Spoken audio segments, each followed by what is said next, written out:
Proverbs Noted. 22. A good name is to be chosen rather than great riches, and favor is better than silver or gold. The rich and the poor meet together. The Lord is the maker of them all.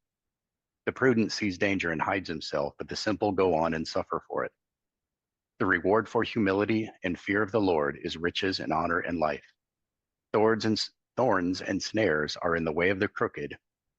Whoever guards his soul will keep far from them. Train up a child in the way he should go. Even when he is old, he will not depart from it. The rich rules over the poor, and the borrower is the slave to the lender. Whoever sows injustice will reap calamity, and the rod of his fury will fail. Whoever has a bountiful eye will be blessed, for he shares his bread with the poor. Drive out a scoffer, and strife will go out, and quarreling and abuse will cease. He who loves purity of heart and whose speech is gracious will have the king as his friend. The eyes of the Lord will keep watch over knowledge, and he overthrows the words of the traitor. The sluggard says, "There is a lion outside. I shall be killed in the streets." The mouth of forbidden women, is a deep pit. He with whom the Lord is angry will fall into it. Folly is bound up in the heart of a child, and the rod of discipline drives it far from him. Whoever oppresses the poor to increase his own wealth or gives to the rich will only come to poverty. Incline your ear and hear the words of the wise, and apply your heart to my knowledge. For it will be pleasant to you if you keep them within you, if all of them are ready on your lips. That your trust may be in the Lord, I have made them known to you today, even to you. Have I not written for you 30 sayings of counsel and knowledge to make you know what is right and true, that you may give a true answer to those who sent you? Do not rob the poor because he is poor, or crush the afflicted at the gate. For the Lord will plead their cause and rob of life those who rob them. Make no friendship with a man given to anger, nor go with a wrathful man, lest you learn his ways and entangle yourself in a snare. Be not one of those who give pledges, who put up security for debts. If you have nothing with which to pay, why should your bed be taken from under you? Do not move the ancient landmark that your fathers have set. Do you see a man skillful in his work? He will stand before kings. He will not stand before obscure men.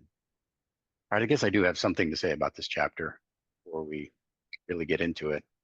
Starting in verse 17, I think the next chapter and a half closely parallels an Egyptian work that I mentioned when we first began the Proverbs study. Let me find that name again to see if I can pronounce it correctly. Amenemope. I don't know why these people have such long names. But Amenemope was an Egyptian sage, or maybe he's a mythical figure, probably a real person, because he gives a lot of detailed information about himself and his work. But he wrote this thing just called Instructions. And it was instructions to his sons. And he was a court official of some kind. He had lots of different offices. He called himself superintendent of the land, offspring of a scribe of the beloved land, superintendent of produce, which kind of reminds me of Joseph. And his work consisted of 30 chapters. And here we have Solomon apparently saying that I have left you 30 sayings.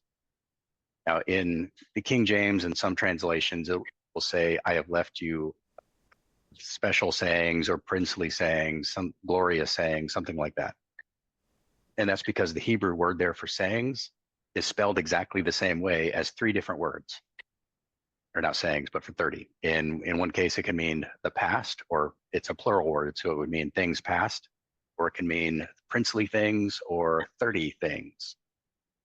All of those work based on the Hebrew spelling. There's actually one letter, a vav, if you're familiar with it. A vav is just a straight up and down line with a little hook on the top. And a yod, which is, the same shape, but much smaller. The word for 30 has the yod. The word for princely has the vav. So in the Masoretic text, it has a vav, but some manuscripts have a yod. So it depends on which translation you're reading. But because there are so many sayings in this section that are very close to Proverbs in the instructions of Amenemope, that 30 is probably the correct translation, because that's how Amenemope introduces his book, saying, here are 30 sayings that I have for you. And he starts them in the exact same way with some of the same principles. He talks about do not rob the poor because he's poor, do not crush the afflicted. Of course, it's in Egyptian and the word, so it's a different language. It's not exactly the same. So the big question here is, did Solomon get this from Amenemope, whatever his name is? Or did the Egyptian guy get it from Solomon, or did they both get it from somebody else? And I read through most of the instructions of Amenemope today just to see what the similarities really are. And the Egyptian work is much longer than the Hebrew one. This section of Proverbs is only, a chapter and a half, maybe 2 chapters long. I copied the Egyptian one into a Word document and had it read it to me while I fiddled with other things. And it's 14 pages long. So it's about the length of 30 chapters. And that makes me think of the Proverbs being 30 chapters plus the one about the instructions of his mother and, about the ideal woman in Proverbs 31.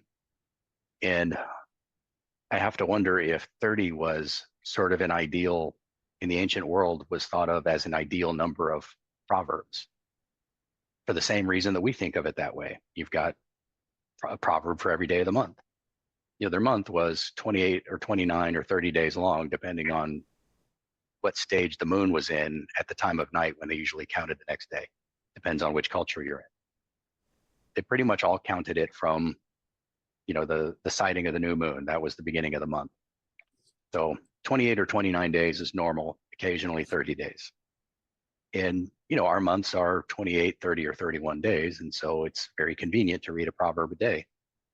And anyways, that's why I think that the 30 might be just sort of a standard for the ancient world.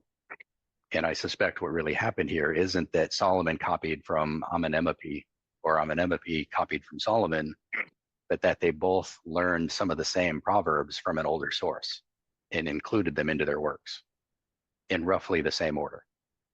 That seems the most likely explanation to me. And if Solomon did copy from Amenemope, I don't think that says anything bad about these things being included in the Proverbs. The original one, the Egyptian one, he does reference lots of Egyptian gods, but he also talks about a supreme deity, like the supreme creator of the world, things like that. And if Solomon copied those, he copied the wisdom and then reascribed things to Yahweh, Yod-Heh-Vav-Heh, instead of to Horus or whatever the Egyptian god was addressed in that particular proverb. Does all that make sense? Yeah. Yeah, I think so. But regardless, all that wisdom still comes from Yah at the end of the day. Mm-hmm. Whether they think it comes from whatever other god they may think, that same wisdom applies to everything. That's why you see other cultures with other beliefs and ours in certain things align. And people, they think that, everybody just copycatting each other, or that, our belief systems come from an ancient, even Egyptian belief system, and that, we've just carried on that. And to me, it's like, well, just because a few things match, that doesn't mean that is so. Just because I have certain qualifications that somebody else does, that doesn't mean that I'm the same person as he or she. Mm-hmm. A lot of wisdom comes from just life experience, and whether you're a worshiper of the true God or you're a pagan or whatever, you're still having many of the same life experiences. So you're going to get a lot of wisdom just by living, no matter what you believe about who created the universe. Yeah, it's through not trial going to and be error. Complete wisdom, but it'll be good regardless. So. Yeah, through trial and error. The Egyptians, did they not equate their king as the son of God? Mm-hmm. Thus the mouthpiece of God. Yeah.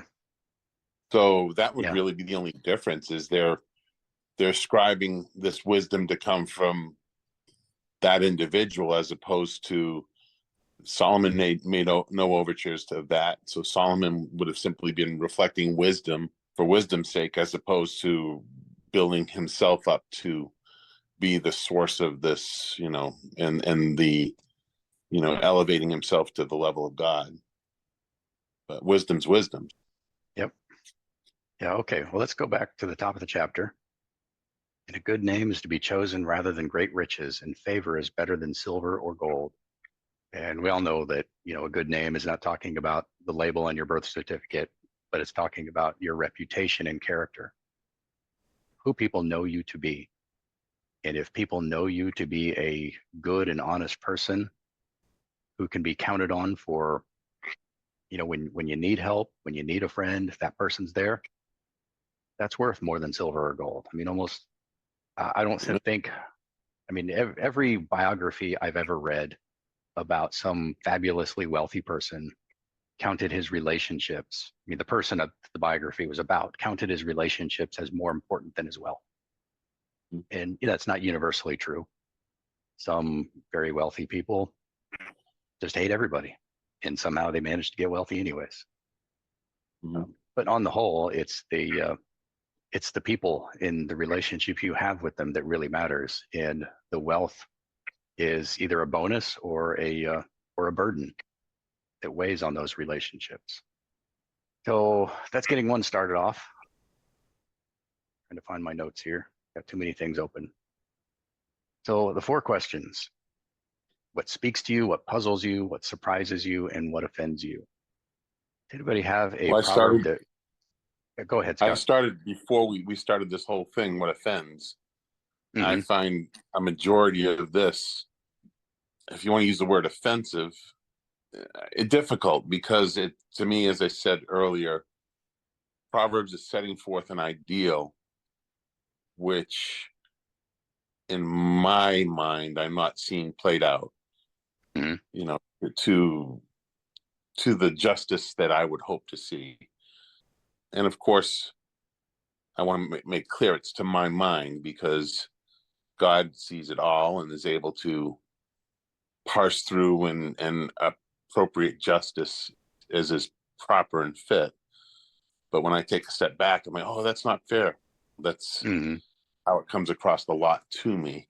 So I just, I have to take my hat off and just put the hat on of, this is just truth, and that's the way life is. Just live it, so to speak. Yeah, I know exactly what you're talking about. Like, whoever sows injustice reaps calamity, and the rod they wield in fury will be broken. Right. So there's a whole lot of injustice in the world, and the people in charge of things are the ones perpetrating the most injustice. And they're benefiting from it. So how do we reconcile that?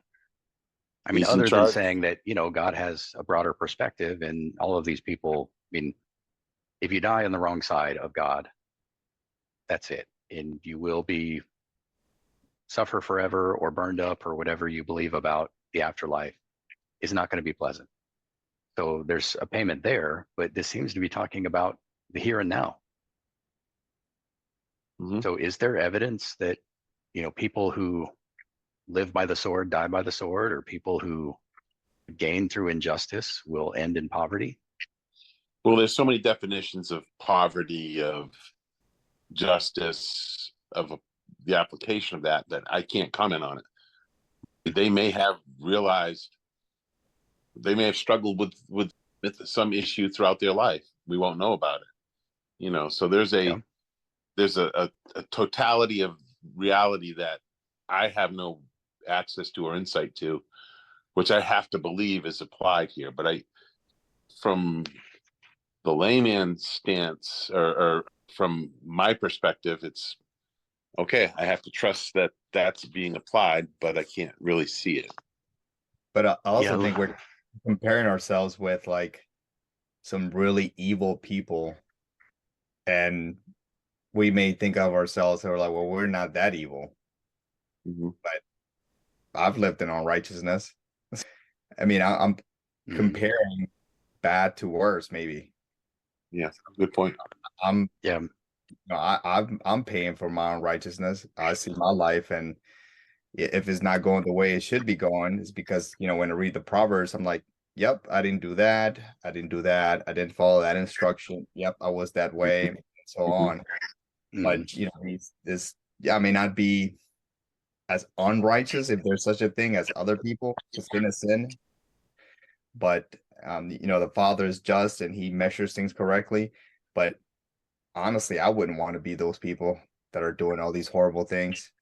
It Hmm. just, it always seems to come back to them eventually, one way or the other. It may seem in the short run that they're doing well, but in the long run, man, it just doesn't pay off. And I think we just got to hold on to that understanding that the Father, that he's just and righteous and graceful and merciful, and he disciplines those who he loves. So that makes me Hmm. feel that he doesn't discipline. He gives those people the unrighteousness that they want, and they lead to that path of destruction.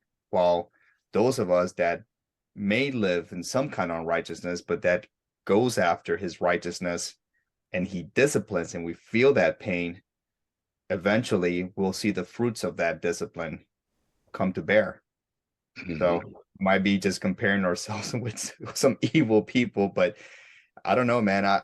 I've met what it appears to be some really righteous people, and their life is definitely better than mine. Hmm. At least it appears from the outside looking in. So if I compare myself to those, I'm like, well, I think it's somewhere it does say in the scripture that the Father pays according to our righteousness. So Hmm. it seems to me that the more righteous we are, the better life we live. The more unrighteous that we are, the worse it's going to be. And even if those people that are living on unrighteousness, that are stealing from us, lying, killing us to a certain extent, they'll eventually pay for it one way, shape, or another, whether it's with dementia or the loss of a child or just straight up poverty or death or whatever it may be. Yeah. While Or just we misery. or misery, exactly. But if we keep pursuing after the word of God and his righteousness, eventually, it may take some while because he's refining you as gold and Hmm. silver, then eventually you'll get through that. At least that's Right. the hope. Because if we don't have that hope, man, we're gonna go crazy. I Hmm. got I gotta believe that because I've seen it in the scriptures. I've seen it, and if we believe what's in here, then I have to believe that the Father is just and he will make me righteous. Yeah, and I think that that goes right along with what Scott was saying about there being different kinds of poverty, and there's different kinds of wealth. And it's hard to measure exactly what Solomon meant by this. Was he really talking just about material wealth? And maybe your wealth is in the personal connections you have. And if you Right. abuse those in order to hurt somebody else, maybe what you're going to lose are relationships, or you're going to lose joy in those relationships or something like that that other people won't even see. And yeah, the It misery is, or the ways that people suffer that people on the outside can't readily observe. yeah, it is comforting, Jay, that a standard, whatever that standard is, a standard is set. If we didn't have a standard set, it would be very difficult to basically orient yourself. You wouldn't be able to know I'm at least pointing in the right direction. Might not be hitting the mark, but so I think that's an important thing to acknowledge. Yep, I agree. So we're skipping down to what offends you. Good news, bad news, right? Yep, I've marked one down here. Let me find it. I don't even remember what it is. Oh yeah, along very similar lines. The eyes of Yahweh keep watch over knowledge, but he overthrows the words of the traitor, or the words of the what's the meaning of that word? The treacherous. The what? I usually think of the treacherous, somebody who is conniving. And, Mhm. that's on a day-to-day level. I think that is usually true, that people who tend to scheme and cheat other people, it usually comes back at them because most of those people they're not really that smart. They're not Right. brilliant. They don't have the money to hide everything they're doing. It's the really powerful people that get away with it. And they're the ones that have the most influence over other people. You can look at our news media. They I mean, you can't trust anything from any source anymore because it's all either just made up or it's just so politically slanted that it's difficult to know what they're exaggerating, what they're leaving out. And they just keep going and going. And who's going to stop them? I mean, they own all the presses. Right. I mean, eventually they're all going to die, just like we all are. But what about before then? Will the truth ever come out if all of the people who write the histories and the records are telling lies? How will that truth come out? I don't know. I mean, on a day-to-day basis, for you, our lives, for you and me, I think this proverb is mostly true. It just offends me that it doesn't apply to the most powerful people. Yeah. Anybody else offended by today's proverbs? No, I wasn't a big fan.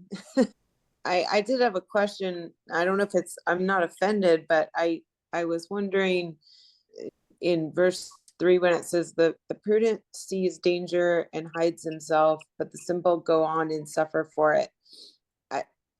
To me, I don't know if I'm offended, but I don't like the idea of danger or evil.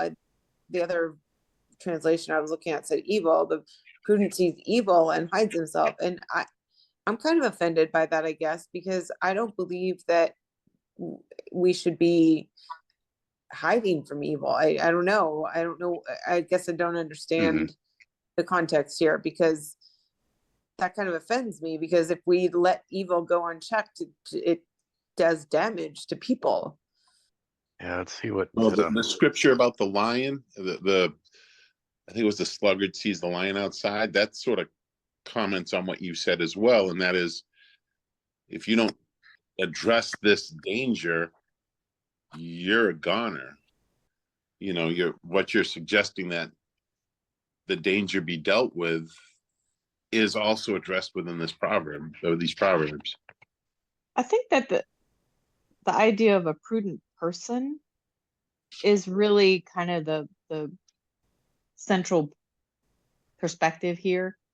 So I think it's just talking about, like, a prudent person is going to be aware of all these things and, like, take precautions, protect themselves. But naive people, as opposed to naive people will pay the penalty because they're just kind of going about unaware. So I don't know if it means that, like, we should hide.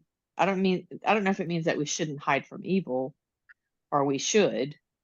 I just think it's more specific to the prudent person versus the naive. That's just my perspective, though. That's how I took it.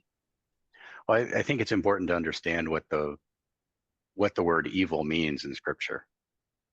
It frequently means, evil people who do evil things, wicked. But the word is ra, and it doesn't necessarily mean something that is intentionally wicked. Evil just means something that is unpleasant or bad. So if there's a tornado coming, that's evil. And so I think, in the sense of this particular proverb, it could be saying, there's a train coming. If you don't get off the tracks, you're going to get hurt. So the prudent look ahead, see what's coming, and avoid trouble. And whether that's, gangs or politics that they can't control, or whether it's, bad weather, stormy seas, or something like that, it's just something that you can't stop. What are you going to do about it? If there's nothing you can do to stop it, then you have to get out of the way. What is the definition of prudent? Let's see. Hebrew word there is arum, subtle, shrewd, sensible, crafty. Someone who's sensible. thinking. Like, sensible works. I like sensible. So the sensible person sees a reality and responds to it. Yeah, I think this is talking about somebody who is strategizing, somebody who's making plans. Yeah. And thinking ahead. Well, it makes me think about, Yeshua, where when he went to the temple when they were buying or selling, and he just started flipping tables and kind of facing what you would consider evil to a certain extent. But at least I know one time I remember they were trying to stone him, and he hid himself. He ran away. So that to me, it's sensible and, prudent Yeah. to know that He's waiting for the right time. yeah, he's waiting for the right time. It's like, this is not my fight to fight. I mean, again, it goes back to, the Roman Empire, right? Everybody Mhm. was waiting for that Messiah that was going to come with a sword and get rid of the Roman Empire. And, that wasn't it. It was like, just wasn't his time. As much as you want to fight evil, I think you just got to cut your losses sometimes. Said, this is not my time. This is not my Mhm. fight right now. And, I think that's smart, especially when you Yeah. see everything that's going around in life and people wants to fix it. And it's like, yeah, but who's asking you to fix it? So no one. Can you really fix it? Sometimes you gotta let it go. Yeah, but Lisa is also right that there is a lot of evil in the world that if nobody, I mean, if we all just assume there's nothing I can do about this, then there won't be. And Yeah, I have sometimes a you big have to stand up problem with this regardless. because there's if everyone's saying that, like look at Mhm. all the things that are happening right now that are so evil, and the reason they're happening is because people are standing by and letting them happen. And I just have a huge problem there. It's injuring children, and I feel like the last 3 years have shown us that people standing by and saying, "Well, there's nothing that can be done," that's extremely harmful to our society. Mhm. Mhm. Yeah, that reminded me of a passage in Isaiah. This is Isaiah 3, and it's describing the downfall of Jerusalem. It says, a man will seize one of his brothers in his father's house and say, "You have a cloak, you be our leader. Take charge of this heap of ruins." But in that day he will cry out, "I have no remedy. I have no food or clothing in my house. Do not make me the leader of the people." And then it goes on to describe the fall. Because there is nobody willing to stand up, there's nobody willing to do what's right, everybody's going to suffer. And when he says, you have a cloak, be our leader, from our modern perspective, that's a little difficult to understand. But he's talking about a cloak of office, like a mantle of office, like saying you have inherited, you know, the headship or the patriarchy of this clan. So it's your responsibility to stand up. And he's saying, I can't even take care of my own family. How am I supposed to take care of all you people? But it's the nature of leadership that when the time is ready, if the leader stands up, people will follow. And if nobody stands up, who you know, who are they going to follow? Everybody can't be the leader. Yeah, but in this case, it's clearly defined that he is the leader. Or he So, should be, yeah. or he should be, yeah, but that's clearly defined. He should go out and fight the fight.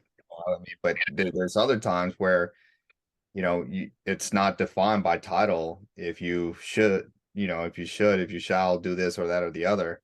So that's where I think discernment comes along. Because I mean, we've talked about it in private. I would love to go do certain things, but Mm-hmm. the Father hasn't called me to do those things. He's called me to do other things. Yeah. So as much as I want to do the things that my flesh wants to do, because I feel that, hey, I can get rid of evil just like that, that may not be the case. I may just Mm-hmm. have to wait and stand by and just keep sharpening the saw and keep sharpening my mind, keep sharpening my spirit till that time comes, like a David, right? Look Mm-hmm. at David. He was just out there doing his thing. And then when he was called to do it, he was ready. He's probably been slinging rocks forever, not knowing that that's how the Father was going to use him for that time. He was just Mm-hmm. minding his own business, right? Yeah, it's true. He didn't have a title. They didn't even want him to do anything.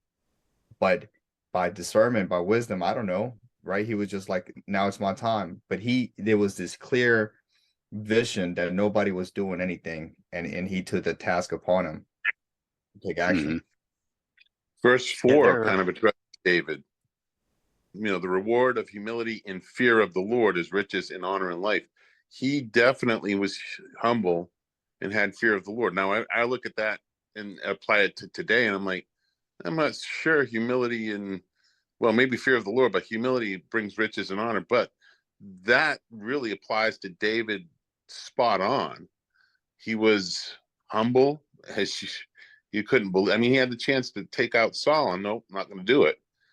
It's not, that's God's man. And Mm-hmm. Definitely had the fear of the Lord till he messed up, but he got right with the Lord again thereafter. So that particular verse, and I'm glad you said it, because I was looking at that, just sort of scratching my head. And then when you brought up David, Carlos. I'm like, oh yeah, there it is. So Yeah, there's a continuum or a spectrum of people taking charge in Scripture in doing the right thing, and whether or not they had clear authority to do it. Like you look at, I want to say like Gideon. If I remember right, he was not his father's heir. That he was actually pretty low down on the totem pole. His father was the patriarch of the tribe, but he wasn't in line for that leadership. And people had to cajole him into it. God had to pretty much force him into taking leadership. And I think that it's not everybody's job to start a revolution. In fact, that's almost nobody's job. But there are a few people who do have that capacity that God does appoint for those kinds of roles. And in our personal lives, we all need to stand up for right and wrong. But when it comes to standing up against massive forces, national governments, things like that, it's none of our jobs to, pick up arms and go fight the government or invade some other country or whatever it is we're going to do. Even if you look at the American Revolution, and despite all of their flaws, and there are no perfect people, there were lots of problems. But the people who led that revolution were already in the government. They weren't taking over. I mean, it wasn't like the French Revolution where it was, a bunch of peasants beheading the nobility. mhm. These were the elite already. They were already governors in the Senates and House of Representatives in their various colonies. And so the people had already given them that authority. The people are God, depending on how you look at it. So they had the standing to, remove their governors when necessary, or to separate their territory and their area of authority from another. And I think, you and me, we have the authority to remove our own families from Texas or California or, the United States. We have the authority to do that. And the United States may try to stop us, but, we do have, I think, a righteous, God-given authority to remove ourselves from this polity and become part of some other people. But we don't have the right to do that for anybody else. Not unless those people or God has given us that authority. Kind of getting a little bit far afield here. I think my point, though, was that God does appoint people for certain roles, and the level of that appointment is not really up to us. There are people who naturally have those positions. There are people that God puts in those positions, but for the most part, we don't have the authority to take it on our own initiative. It has to be given. Does that make sense? Mhm. Sure does. Yeah, but I mean, what would you say about what's going on with I don't know, the story times in schools and libraries right now, where the person reading the story is conveying a message that's harmful to children? Like, I've seen examples of people going in and saying this is wrong and it needs to be stopped, and Mm-hmm. and you can stop things from happening. And I mean, I'm not signing up for that particular role. I'm just saying that where is that line?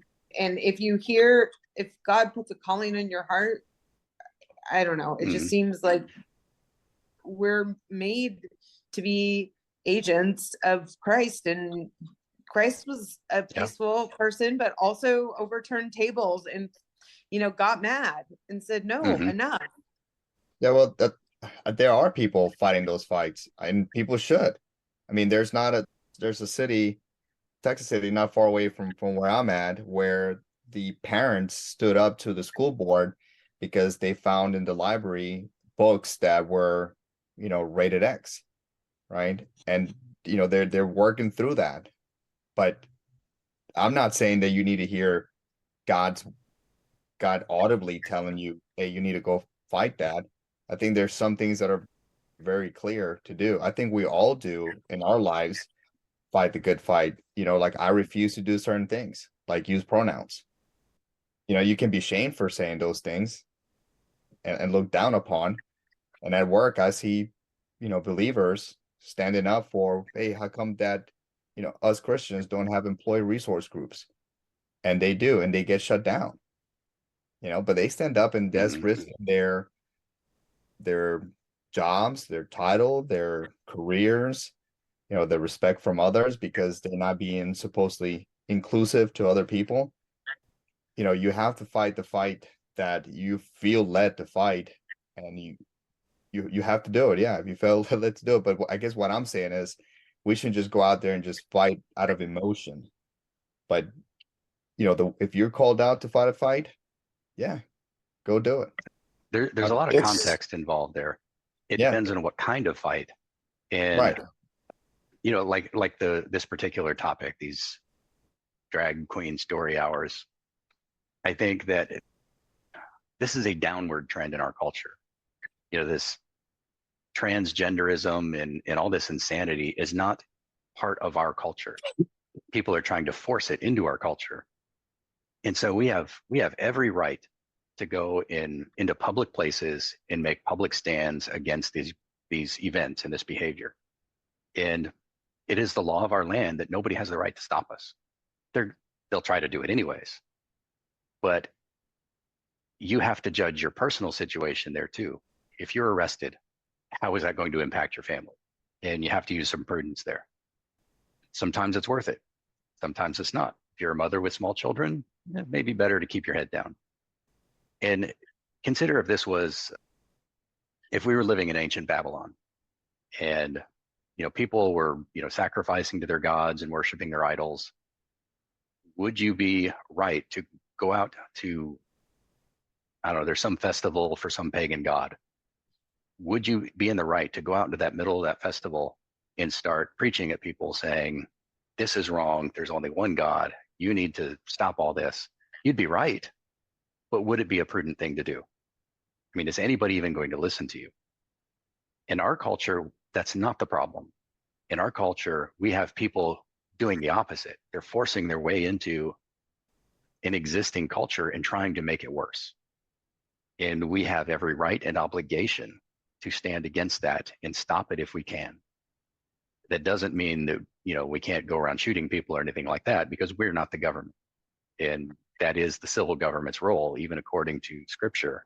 That's their role, not ours. You got one obvious example that people frequently use to the contrary, and that's with Phinehas, or Phineas, depending on which translation you have, or Pinchas. This was, I think, Aaron's grandson, and the Israelites were out in the wilderness, and the Moabites and the Midianites were trying to trick them into worshiping their gods, and it worked. The Moabite women came into the camp, lured people into idolatry, and God sent a plague against Israel. And they stopped it by, they had a council. The chiefs of all the clans got together, and God said, here's what you're going to do. You are going to, each one of you, go and kill the ones in your tribes who are engaging in this practice. And then this guy named Zimri takes the daughters of one of the Moabite chieftains and starts having sex with her right there in front of everybody, like right at the entrance of his tent. And he's one of the princes of his tribe. Well, judgment had already been passed. Phinehas went and drove a spear through both of them and killed them. But this was not vigilante justice, because God had already passed sentence and told them what they were going to do. And Phinehas, because of his zeal, God said that he would give him an eternal covenant of peace because of his violence, which, an interesting contrast. But Phinehas had that standing. He was the grandson of the high priest. He was one of the tribal elders. He was there in the council judging the nation. Judgment had already been passed. Sentence had been handed down. He was just carrying it out. And he wasn't waiting for formalities to do it. There's a time for that. And I think standing up in libraries and trying to prevent the deliberate perversion of children, I think we all have a right to do that. Whether you choose to do it or not depends on your personal circumstances. Yes, no, I agree. And I'm not really signing up to do that. I guess I'm just questioning the whole proverb, because it seems like it's just saying, well, be sensible. Mhm. There's been a lot of sensible people, and there's been a lot of atrocities in history that have, I think, contributed to a lot of harm. Yep. Yeah, but just like the father gives verbal warnings over and over again before he takes out the sword, maybe this is the same thing. He's just warning people right now and just kind of letting them go through their own things. But also, we could probably talk about this all day, but we've kind of mentioned this. Maybe right now what's going on is a separation. He's dividing, the sheep from the goats. He's testing the hearts. He's seeing who's righteous and not. And as much as we hate it, as much as we dislike it, as long as it's disgusting to us, all these things, he's just waiting and quiet, listening, and just his time will come. And let's just hope and pray that, those who are living on righteousness, that they may come out of that. And we got to be his hands and feet, the light and the salt, and point them in the right direction. And you got to be discerning on when to take action and when not to. And like Jay said, the consequence of that. But your feelings are completely right, Lisa, and the way you're thinking, it's right. All this stuff is just horrible, horrible. But who knows what the Father? He is just, and he's going. All these people are going to pay for it, and we may not even have to lift a finger. We were talking about the verse where it talked about the prudent. I've run into in Maine the pronoun police, and they're clients of ours, of the company I work for. And they've made it very clear what their wishes were and how they were offended because I was using Texas talk when I spoke with her. Yes, ma'am. And I was being polite. And she got furious.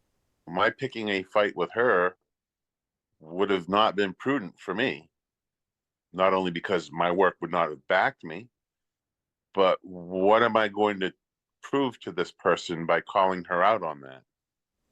She differs with me. She's asking me to speak to her in a certain fashion, and I chose to comply because there was no cost benefit for me or for righteousness as far as I'm concerned. There's no way I was going to reach her or have any type of meaningful dialogue. So I chose not to pick that fight at that point. I'm sure, Lisa, where you're at, you run into that type of scenario a lot, whereby there is peer pressure or societal pressure or whatever in California, which that's where you're at, correct, Lisa? Yeah, well, going back between California and Las Vegas. So yeah, both places. Okay, there you go.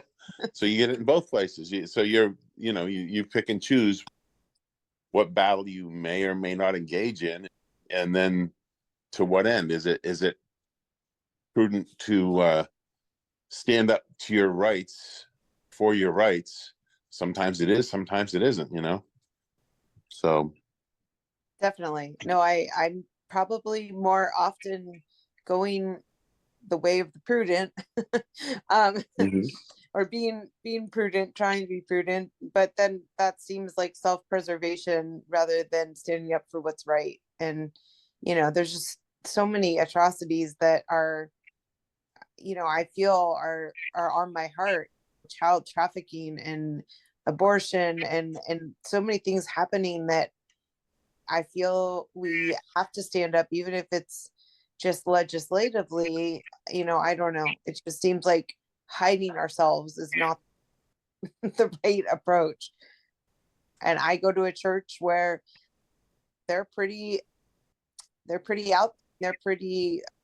the right word, outspoken on these matters. And I admire that. And that's why I'm attracted to the church, because they're not sitting back and they're not saying, oh, well, these things are okay.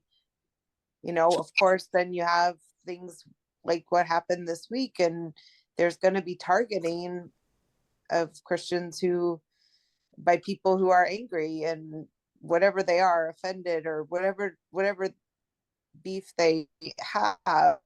I don't know, maybe it's not prudent for us to stand up and say this is wrong. I don't know. No, I think it's prudent to say it's wrong. It's how you go about it, the timing of doing it. Right is right and wrong is wrong, but the manner in which it's addressed is unique to each circumstance and situation. That's how I would judging see whether it. or not you're actually going to make an impact on somebody is an important part of that. Like you're saying, if you're in a one-on-one conversation with somebody, you're not going to change their mind no matter what you say. You've got a choice between sticking to your guns or just creating an argument. Do you play into their fantasy or what? I don't know. That's a gray area. And also, if you are representing somebody, if you're the agent of somebody else and they insist that you patronize these insanities, I don't know what you do with that. I mean, I know what I've decided to do for myself. I certainly can't dictate that to anybody else. The vaccine was a great example of that. Mm-hmm. Pick and choose. Arguments that I got into with at some point is just like, all right, stop. This is what I'm doing, or you do what you want to do. I can give you the reasons, I can give you the data, the support that support what I'm doing, but at some time, it's just okay. You do you, I'll do me. Yeah, we got to keep in mind though what the proverb says about a fool. He says, "Don't waste your time with a fool. If you know that person's a fool, why keep going back and forth with them? If you know that, just point to be even having conversations with them. If they're not even open to, if they already made up their mind, there's nothing you can do about it. It's just better let those things go and let them go their own way. Dust off your sandals, turn around, and go your merry way to somebody that actually wants to hear about the word of God and righteousness. Those who the Father at some point, the Father gives those people to their own righteousness. They're gone. They're gone. As much as our nice little bitty heart wants to, love them as much, thinking that they're going to come back to the other side, that's not our job. It's the Father's job to change their heart through Yeshua. It's our job just to spread the word of God to whoever wants to listen to it. But if they don't want to hear it, they don't want to hear it. Yeah, that's a good reminder. That's sometimes it feels like I feel like it's our job to go out and do the saving, but really Jesus did the saving already. It's our job to just spread the good news. We are wading into some deep and troubled waters tonight, and I think that's great. Speaking of deep waters, I'm curious about what people think about the next verse, because it doesn't seem that the reward for humility and fear of the Lord is riches and honor in life. I know that's what the verse says. It just doesn't seem that way in the world we're living in. Well, like I said earlier, I was struggling with that when you were reading your verse, and I was going the exact same route, and then it just dawned on me, that's David. That is who he was to a T. Does that apply to everybody? I don't know. I mean, I don't think so. I really don't think so. And I don't see where humility often is equated with riches physically. I imagine it does happen at times, but I'm not sure it's a maxim. Yeah, that is a difficult one. You kind of have to tweak the meanings of humility and riches. I mean, honor and life, those are pretty easy to equate with humility and fear of the Lord. But wealth, that one's a little more difficult. Hey, name it and claim it, baby. Just like with the one we were talking about before, one way to look at this is from God's eyes.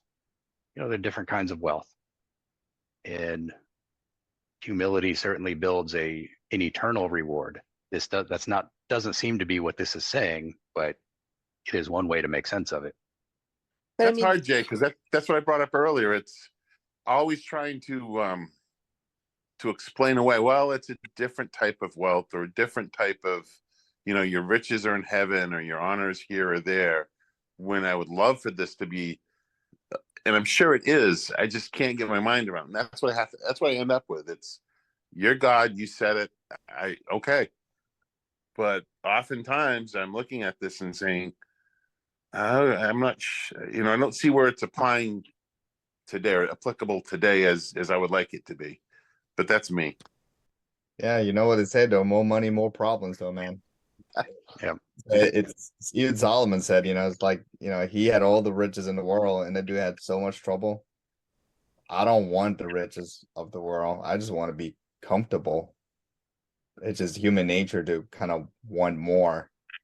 Mhm. If I want more, is to give more, but I just don't think I have the capacity to be like wealthy, like millionaires. I don't trust myself with all that money. I just Mhm. I'd rather be, and I've thought about this because before we jumped in recording, I shared a few things with you guys, right? And it's Mhm. honestly like I rather struggle and wrestle with the Father than not have any issues, because that's how you build a relationship with him. That's how you grow and get refined. Because we being refined, we're not going to live here forever. So once we meet him and we get accordingly things are given to us, I think that's what we're here for, right? I mean, we all know, love God, love your neighbor. We're here to spread his word and his grace and his mercy and things like that. But if I've said this before, when things have been going great in my life, I forget about him. And Mhm. then he reminds me of he reminds me, hey, you forgot about me, and it's usually through a strong trial. So if I have to go through these miniature trials and tests so I can keep having a relationship with him and not forget him, man, so Mhm. be it. Because I've been there when I remember my life when he wasn't there, and he just gave me away to unrighteousness, and I just went in my own merry way, and then things eventually came back, and I'm again paying for the consequences of these things till today. So I would rather be going through the things that I'm going through now, seeing all the unrighteousness around me and wrestling with those things with him by my side through his word, through Yeshua, than not have any troubles. And let's be real, everybody has troubles. Rich, poor, black, white, man, woman. I don't care who you are. You're going through some kind of struggle right now. And I think it's good for us to remind each other that we have him by our side and that he's merciful and that he will get us through this. He will get us out of Egypt into the promised land. But we got to be disciplined and suffer a little bit before we get there. Yeah, and that discipline and suffering doesn't do its work without humility, the willingness to go through it. And I was just looking through all of these old commentaries I've got here in eSword, and just about every one of them agrees that, I mean, they're all saying that the riches spoken of here probably isn't material, because apparently nobody sees that. Nobody sees humility leading to great wealth in the Right. Right. material world. Mhm. But I think, was it Matthew Henry or one of them said that it's the riches that are listed in these specific proverbs. So a good name and personal security and a happier life and successful, healthy children, that these are the riches that you gain from humility and fear of the Lord. And I can get with that. Just reading that one proverb, it doesn't really sound like that's what it's saying, but those are certainly forms of riches, and they are right there. That proverb is right in the middle of all of those other things. So that But makes a certain amount of sense. you know what, stuff when you don't even get that sometimes. It's like, okay, I don't have no material riches, but yet I don't all these things that you mentioned, you don't Mhm. even get that either. And maybe you're short-sighted if you don't, because I think that there's so many good things that the Father gives you. Like if you're breathing, if you're alive, you wake up today, Mhm. that should be enough right there, period. And I know I get it. I've been there before where waking up just feels like complete misery. where you're so negative and so clouded with the heavy yoke that the world has put upon you that you don't think anything's going right for you. You're like, man, my wife doesn't like me, my children doesn't like me, my boss doesn't like me. Like you start going through the line of people that you think are out there to get you the whole time, but it's at that moment is when you got to be reminded of him, that he loves you. When the whole world's against you, that's the one you can count on is him. Like you would tell me about work, it's like, when you feel like you're being pushed to your limit, that's when you're right where you're supposed to be, or that becomes a challenge that you can pass and learn and stuff like that. And it's the same thing. That's what I'm saying. Like we just got to change our thoughts and paradigm on this, to thinking that he may be disciplining us, but maybe he's just refining us, right? And and I guess they both, you see those both ways, but he man, who knows what he's doing in your life? Who knows? And you probably won't know too much later. If you go back and think about your life and think where you've gone through, where you've been through, and the things you have gone through, and look at it now, you get it. You're like, oh, if I would have never gone through those things in my life, I wouldn't be where I am today. So think about that, what you're going through now as well. 20 years from now, you're going to look back and say, if I wouldn't have gone through those things, I wouldn't be where I'm at today. So you got to remember to stay in the straight and narrow path, and in his righteousness, and in his hope and mercy and grace, because eventually you'll see it go, especially now, it looks dark. I don't see anything good coming out of this generation. But that doesn't mean you quit. That doesn't mean you quit. You got to keep pushing and doing the right thing, and still, telling these kids from these generations that, listen, this is the right way to go. Every single day, if I get a chance to speak to somebody about the word of God, I'll take that chance. And who knows the difference you're making?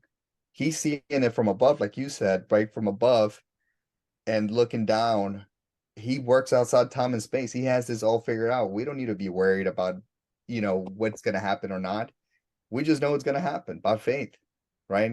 You're not calling it out to the universe or some crazy thing like that. It's not. The scriptures tell you, we already know it's going to end. He wins. So let's just sit back, relax, and and I'm talking to myself about this. I'm not even talking to you guys. I'm talking to myself, because I struggle with it too, big time.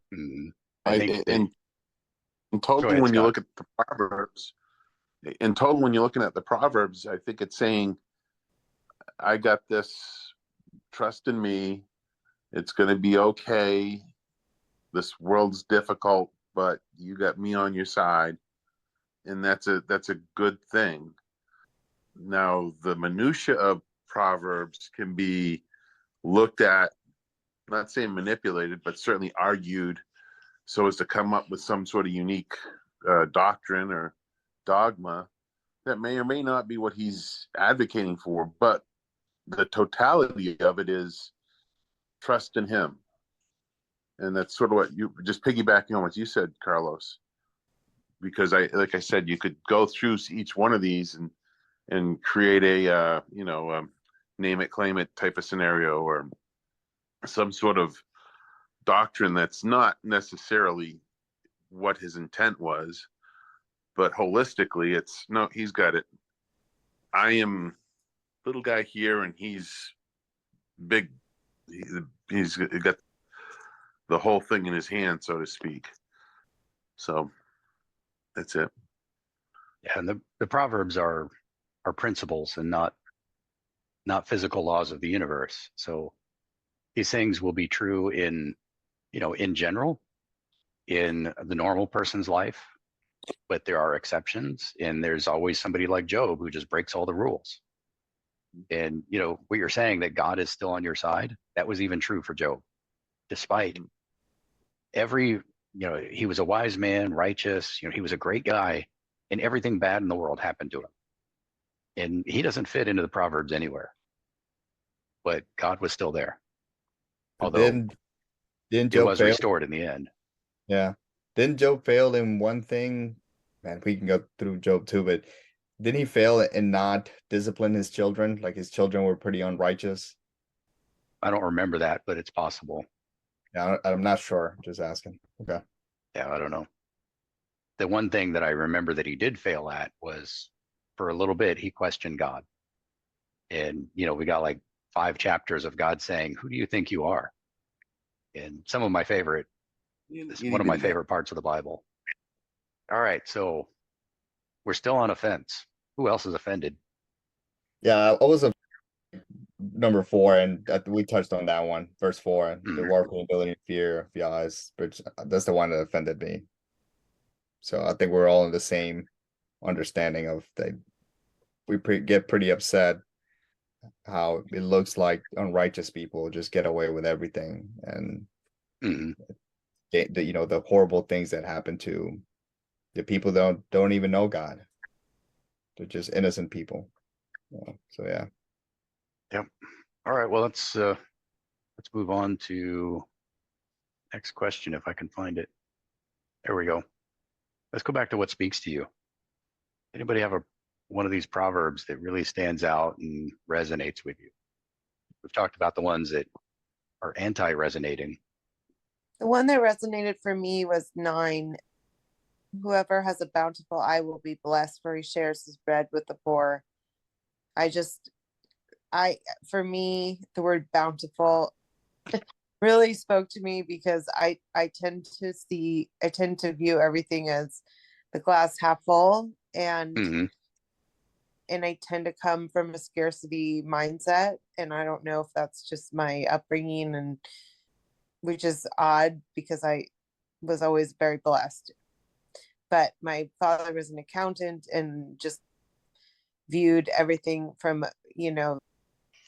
there's not enough. So maybe that's just a retraining for me, because I'm thankfully married to a person a man who is very positive and sees the glasses half full. And so I'm a total contrast to him, where he sees everything from a positive standpoint and sees the silver linings, and I don't. And I really saw this as being like, okay, to come from a place of abundance and belief that, there will always be enough, because that's what God is promised, and to be able to see with a bountiful vision and be able to just give generously from that standpoint, and knowing that that's what we're being called to do, is to share and charity and to give of ourselves. So that really spoke to me. That's good. It is important to have that contrast. It's nice to have somebody who compliments you instead of pulling you even further into your own abyss. Yes, I need retraining in how to have different vision of things whenever they're happening. Yeah, I grew up we were never poor, but I'm the youngest of 6, and my parents were never wealthy, never had a lot, but we always had enough. And I never really learned much about managing money or anything like that, but I've never really worried about money either. It's never been. There were a few years where there were medical bills and all kinds of negative stuff going on, and I was worried about everything. And that was a 10-year period that was definitely the worst 10 years of my life. But for the most part, it's nice just not to think about it. It would be great to be rich sometimes, I think, but it's also nice just not to really think about money too much. I think it's interesting in this verse that this idea of the bountiful eye, or the good eye, when Jesus talks about, I can't remember the place, where essentially there's this idea of a good eye and an evil eye. And the evil eye isn't like, somebody casting a spell on you. It's greedy. Yeah, it's being greedy. Like you're trying to pull stuff out of the world to yourself instead of trying to give to the world. And when you're always looking for somebody to bless, somebody that you can help, this doesn't say that you're going to get rich. It says you're going to be blessed because you share your bread with the poor. It's the sharing that is blessing you.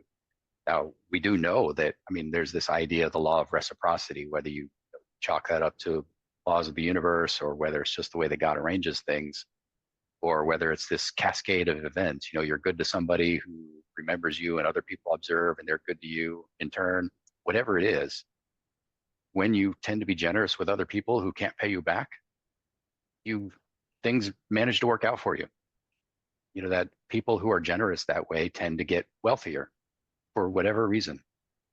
And so you do get blessed materially, but that's not even what this proverb is saying.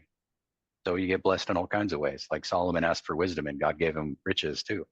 You're generous with the poor, not expecting anything back, and you get stuff back anyways. Yeah.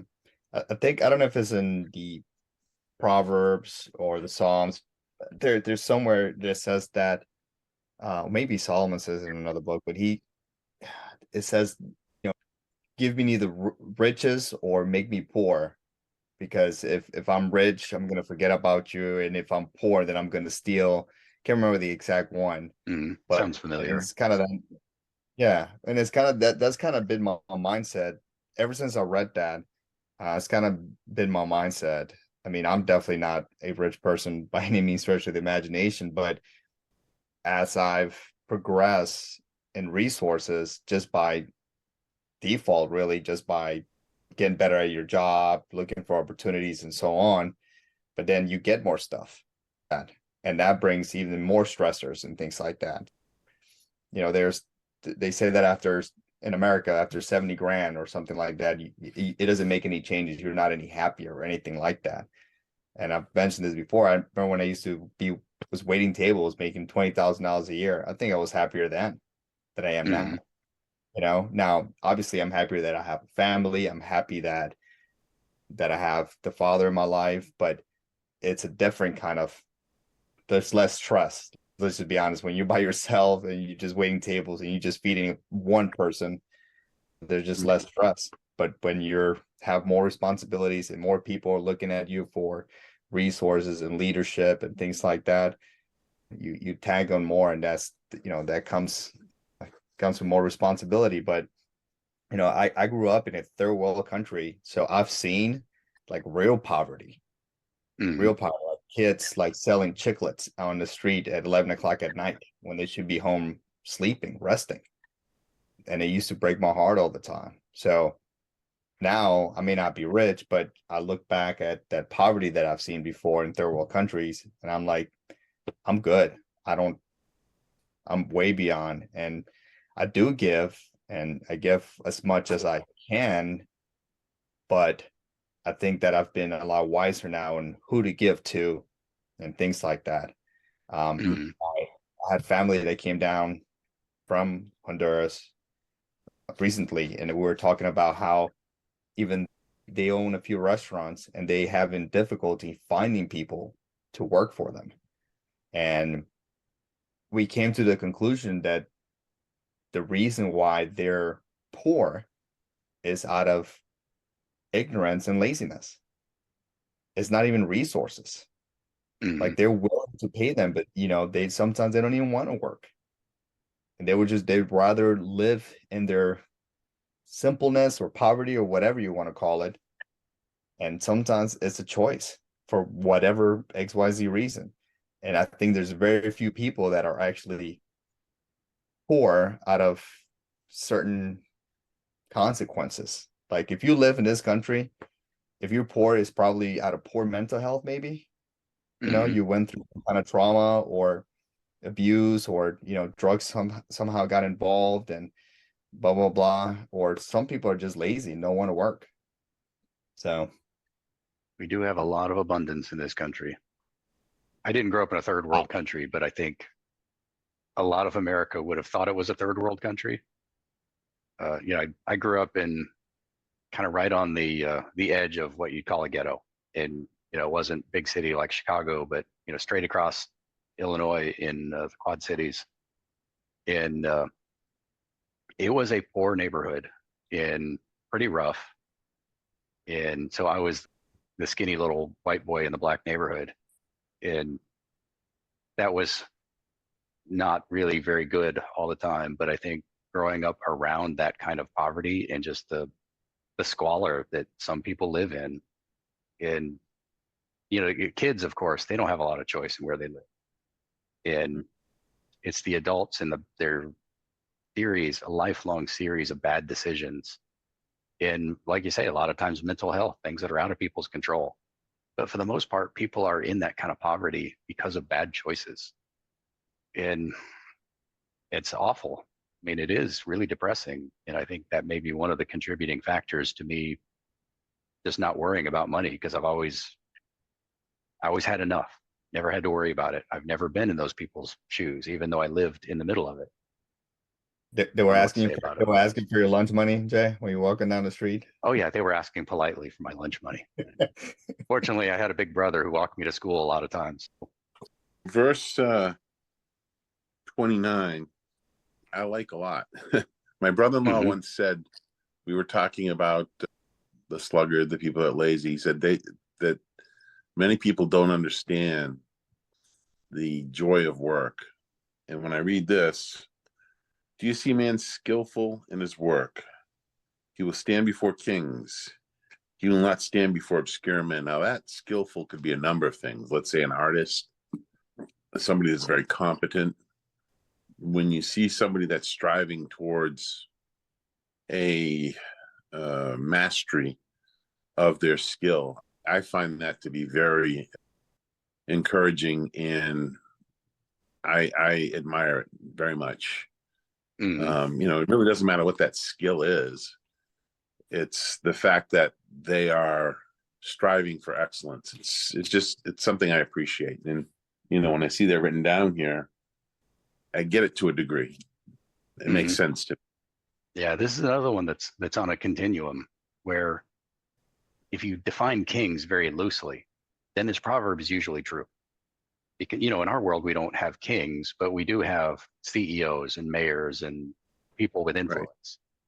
Right. And if you are very good at your job, get noticed, or, you know, whatever it is you do in life, people will notice. And depending on what it is you're really good at, you know, more powerful people will notice, or less powerful people. Just kind of depends. I mean, you can be the world's greatest plumber. Is the mayor of Houston going to know? Probably not. But people will know, and you will be able to demand much higher rates for your work.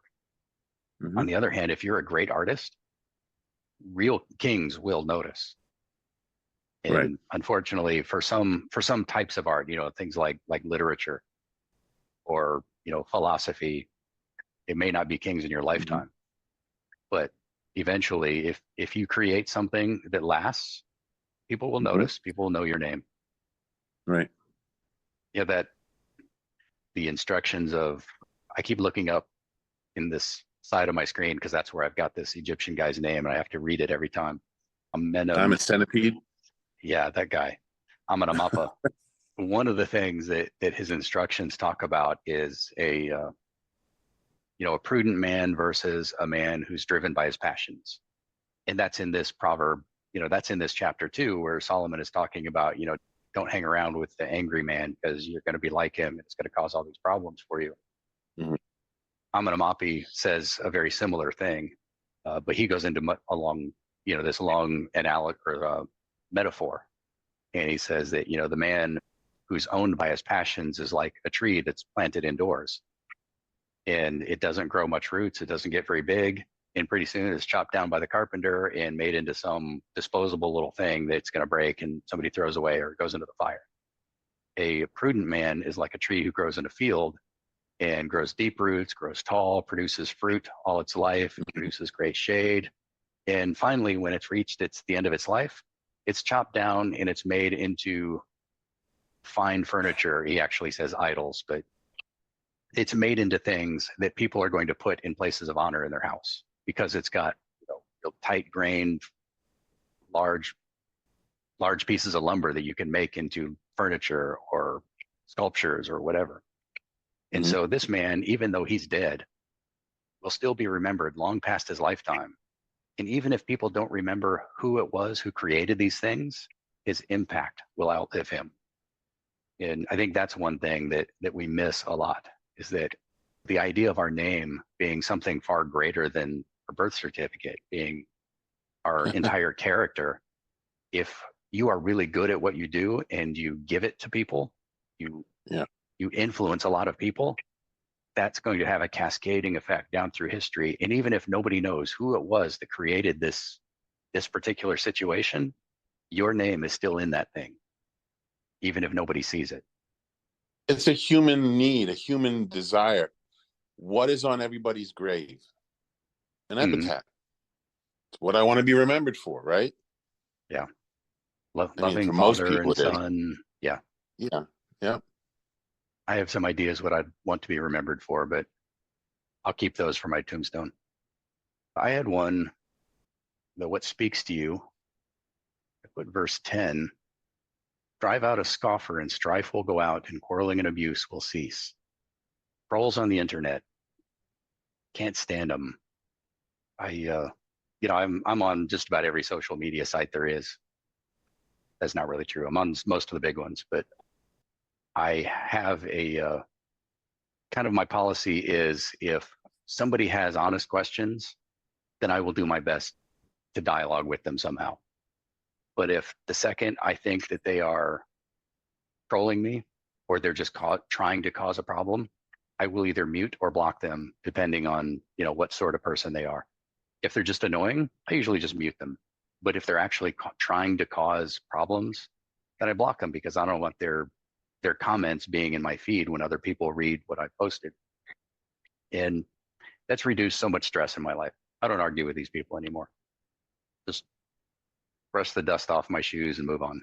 Because there are people out there who want to hear what I have to tell them. I don't need to mess with these scoffers.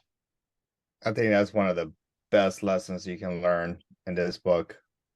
Especially I think that once you have Yeshua in your life, in your heart, in your mind, especially at the very beginning or in certain phases of your life, you get really excited and you want to tell the world, you're going to come around people that don't want to hear it. And yet they push and push and push. You can tend to push certain people. That's not my personality, but some people tend to push and like trying to shove the word of God in somebody, and all that does is really push them away. They're just not ready to hear it at that point, So hopefully what you've done is put a seed in their heart, and hopefully it falls in good soil and hopefully grow. But yeah, if they're going back and forth with you, that's probably the best thing to do is just not say anything and not argue. And I've used that more and more throughout the years. I don't know if it's wisdom or it's just age. I don't patience have for it. I just don't. Yeah, I think, and I've heard that's true. As you get older, your patience, comes shorter.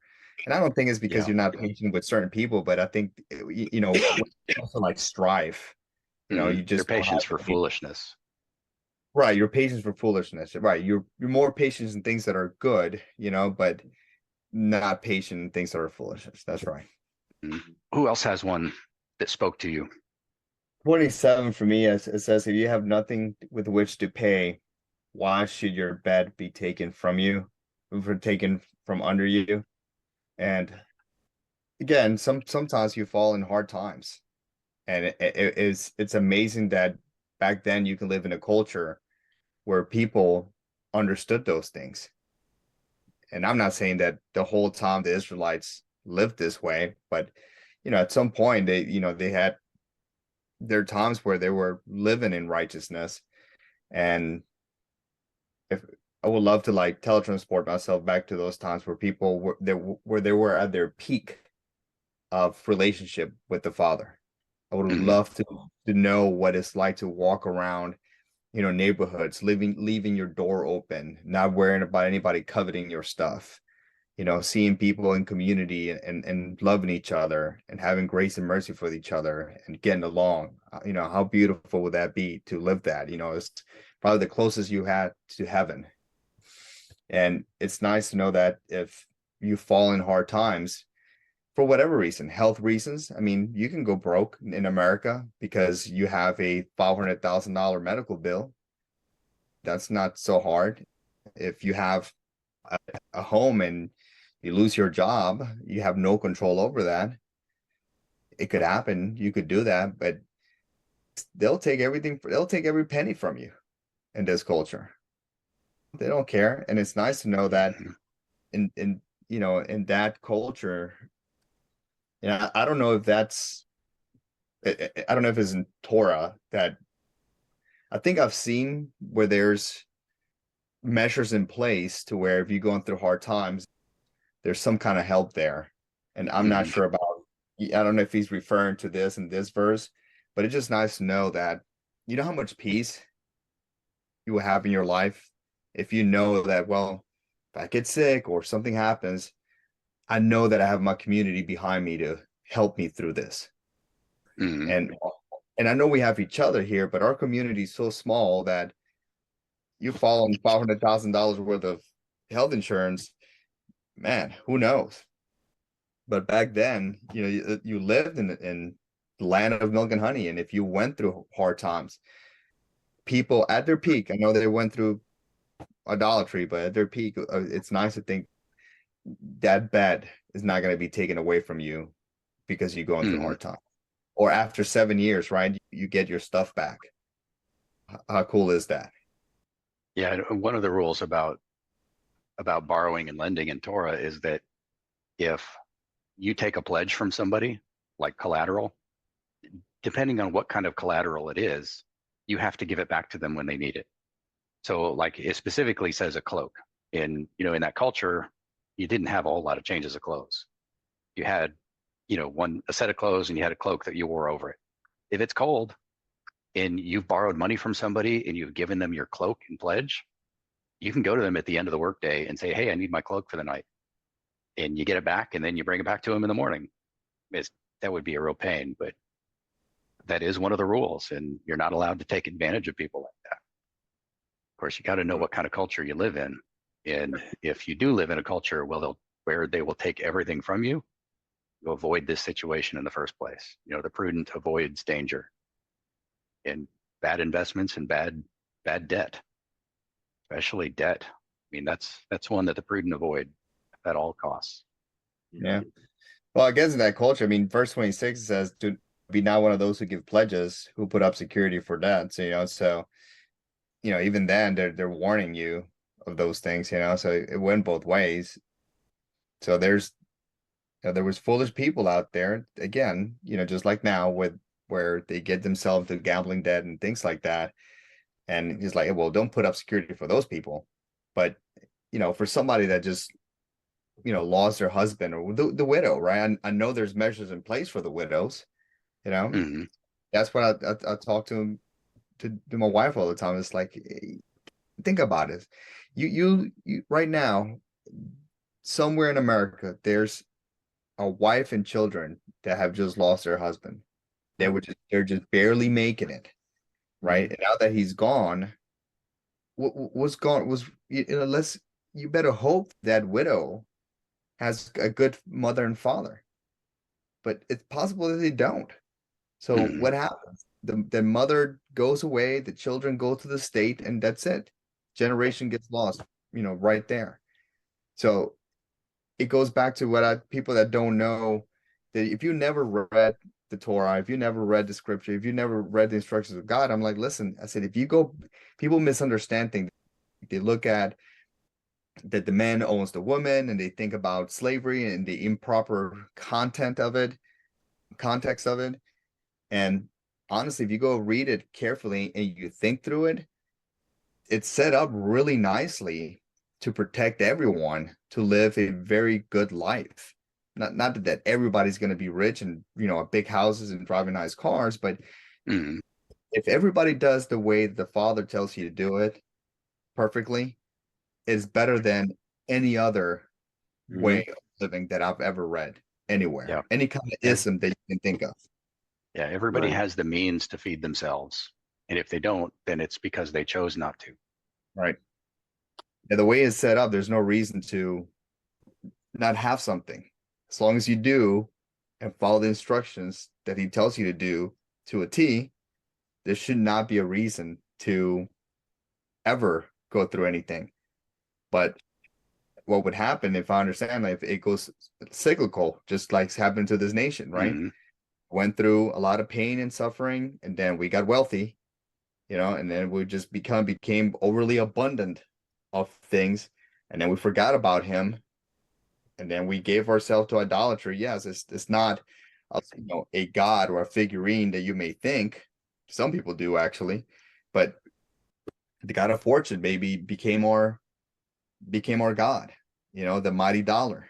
We forgot about everybody else and just thought about making money, and we forgot about our children. We forgot about walking with them and giving them the word of God daily, and then that's how it started breaking down. So he's like, okay, well, I'm just gonna give you guys away to the things that you love more than me, which is money. That's why Americans, yeah, we're super abundant, but we're also overworked. We do more pharmaceuticals than everybody else. We deal with more anxiety and depression and everything else than anybody else. We have probably the highest rate of divorce of every nation. I mean, you can keep going on and on. Suicide rates, gun violence. You can keep going on and on and on. So there's a price to pay for the so-called riches that other countries are envious about. So when and if we ever collapse and somebody else takes the reign, they become rich, they'll know what's up. Yep. Yeah, that's that those different kinds of wealth and poverty again. There's a material wealth and there's a spiritual poverty.